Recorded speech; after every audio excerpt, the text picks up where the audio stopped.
Continue करने से पहले अगर लास्ट वीडियो आपने नहीं देखी हो तो प्लीज़ पहले वो जाके देख लें, तभी ये वीडियो आपके समझ में आएगी।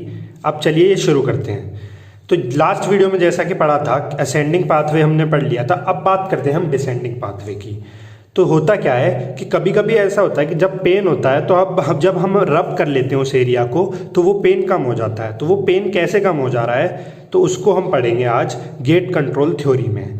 गेट कंट्रोल थ्योरी पढ़ने से पहले हम पेन का डिसेंडिंग पाथवे पढ़ लेते हैं। तो मिड ब्रेन में प्रेजेंट होता है, ये होता है एक्विडक्ट जो सबके बीच में प्रेजेंट है, जहाँ पे क्या सेरिब्रल स्पाइनल फ्लूइड भरा होता है। उसके जो आसपास का एरिया है मतलब पेरिफेरल वाला जो एरिया है वहाँ का जो ग्रे मैटर है उसको हम बोल देते हैं पेरी एक्विडक्टल ग्रे मैटर।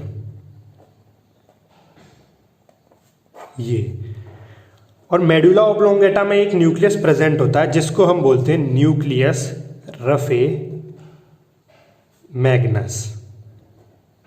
अब ये क्या करते हैं दोनों लोग कि यहां से आए सिग्नल और ये गए इस पाथवे में, ये क्या डिसेंडिंग ट्रैक्ट बनाते हैं।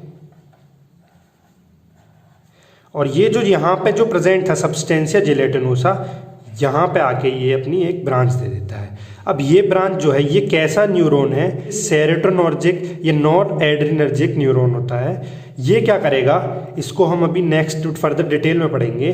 अब हम इतने एरिया को करेंगे जूम और इसे नेक्स्ट पेज पे पढ़ेंगे।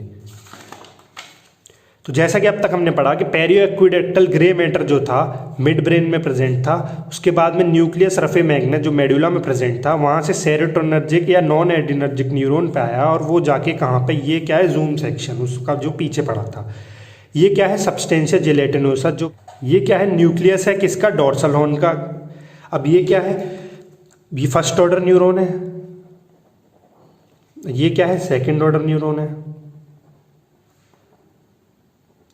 अब क्या हुआ, फर्स्ट ऑर्डर न्यूरॉन आया तो वही सब्सटेंस पी रिलीज किया, इसने क्या किया सेकंड ऑर्डर न्यूरॉन को दे दिया और ये स्पाइनोथैलेमिक ट्रैक्ट से चला गया।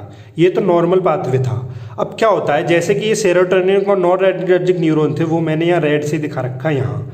अब ये क्या करता है, ये एक और यहाँ पे न्यूरॉन प्रेजेंट होता है जिसको हम बोलते हैं इंटर न्यूरॉन।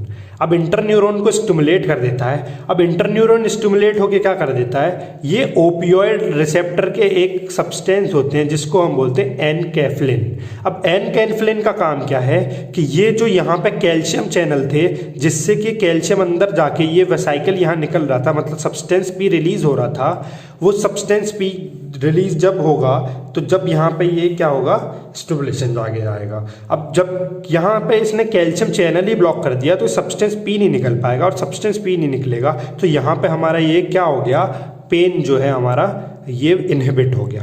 पेन सेंसेशन जो आ रही थी वो इनहिबिट हो जाएंगी, यहाँ से आगे सेंसेशन जा ही नहीं पाएंगी। अब अगर हम बुक की बात करें कि बुक में क्या दे रखा है, तो बुक में एक अलग सा डायग्राम दे रखा है, उसको हम देखते हैं।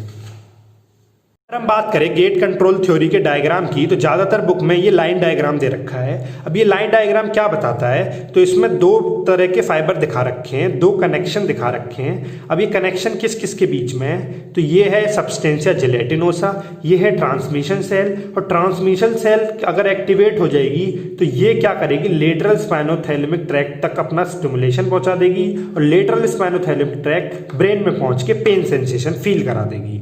अब अगर हम बात करें तो दो तरह के फाइबर है, एक लार्ज एक स्मॉल। अब स्मॉल फाइबर जो है वो पेन कैरी कर रहे हैं और लार्ज फाइबर टच कैरी कर रहे हैं। ये वही वाली बात है कि अगर पेन हुआ तो हमने रब कर दिया, तो रब करने से या प्रेशर जनरेट करने से वो पेन कम कैसे हो रहा है, वो है गेट कंट्रोल थ्योरी। अब गेट कंट्रोल थ्योरी क्यों बोलते हैं इसको, कि गेट जब ओपन होगा तो ये पेन सेंसेशन फील होगा और गेट जब क्लोज हो जाएगा तो ये पेन सेंसेशन फील नहीं होगा। इसीलिए हम इसको बोलते हैं गेट कंट्रोल थ्योरी, कि ये गेट ही है जो पेन को कंट्रोल कर रहा है।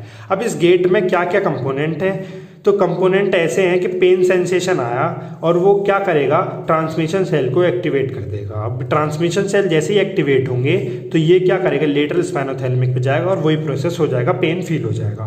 पर अब क्या हुआ, जब हमने कर दिया टच, तो टच होते ही क्या होता है कि ये सब्सटेंसिया जेलेटिनोसा को कर देता है एक्टिवेट। पर सब्सटेंसिया जेलेटिनोसा क्या करता है कि ये इनहिबिट कर देता है किसको, टी सेल्स पे जाने वाली दोनों एफरेंट फाइबर्स को। तो जब यही इनहिबिट हो गई तो यहाँ पे कोई सेंसेशन ही नहीं जाएगा, और सेंसेशन नहीं जाएगा तो यहाँ पेन फील ही नहीं होगा। अब होता क्या है कि ये तो एक फाइबर जो यहाँ तो दे दिया, स्टिमुलेट कर दिया, पर यहाँ से दो फाइबर निकली जिसने इनहिबिट कर दिया, तो इसके स्टिमुलेट करने का भी यहाँ कोई फायदा नहीं होता। अगर अब पेन जब ये टच नहीं करते, अगर नॉर्मल पेन ही होता है तो वही पाथवे चलता है कि यहाँ पे सब्सटेंशियल जेलेटिनोसा तो रहता है इनहिबिट, और ये भी जब इनहिबिट है तो ये भी काम नहीं करेंगे, और ये कर देता है किसको, पेन सेंसेशन किसको कर देता है, टी सेल्स को क्या कर देगा, तो आपका स्टिमुलेट, तो टी सेल्स को स्टिमुलेट होते ही पेन फील हो जाएगा। तो ये थी बेसिक गेट कंट्रोल थ्योरी और ये था पूरा पेन। अब हम नेक्स्ट पार्ट में शुरू करेंगे मोटर सिस्टम्स ऑफ सीएनएस।